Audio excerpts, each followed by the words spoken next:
केजरीवाल हा खोटारडा आणि मक्कार मनुष्य आहे हे समजायला वेळ लागला. पण या 10 वर्षात ते समजलं लोकांना की दारू घोटाळा, त्या मालीवालवर त्याच्या पीएने केलेला हल्ला, त्यानंतर त्या शीश महालवर केलेला खर्च, प्रचंड भ्रष्टाचार आणि नुसता प्रोपगंडा, ह्या सगळ्या गोष्टी लक्षात येत होत्या. परंतु लोकांपर्यंत पोहोचायला वेळ लागला. त्या या इलेक्शनमध्ये लोकांपर्यंत पोहोचल्या. लोकांच्या लक्षात आलं की केजरीवालवर विश्वास ठेवण्यात काहीच अर्थ नाही आहे. त्याच्यामुळे लोकांनी, आणि दुसरं म्हणजे लोकांचा भारतीय जनता पार्टीवर आणि मोदीजींवर विश्वास आहे होता. सतत त्यांनी 35% मतं पहिली मिळत होते भाजपला. पण यावेळी त्यांनी बघितलं की लोकसभेत नुसतं देऊन उपयोग नाही आहे, तर विधानसभेतही भाजपला बहुमत दिल्याने दिल्लीची प्रगती जास्त होईल.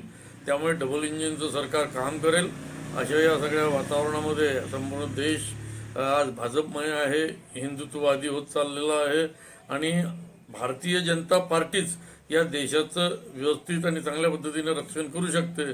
मोदीजीचं समर्थ नेतृत्वच भारताला समोर नेऊ शकते. हा विश्वास सगळ्या जनतेला आल्यामुळे हळूहळू संपूर्ण देशभर भारतीय जनता पार्टीचं वातावरण पसरतं आहे आणि प्रत्येक ठिकाणी भारतीय जनता पार्टीला विजय होतोय.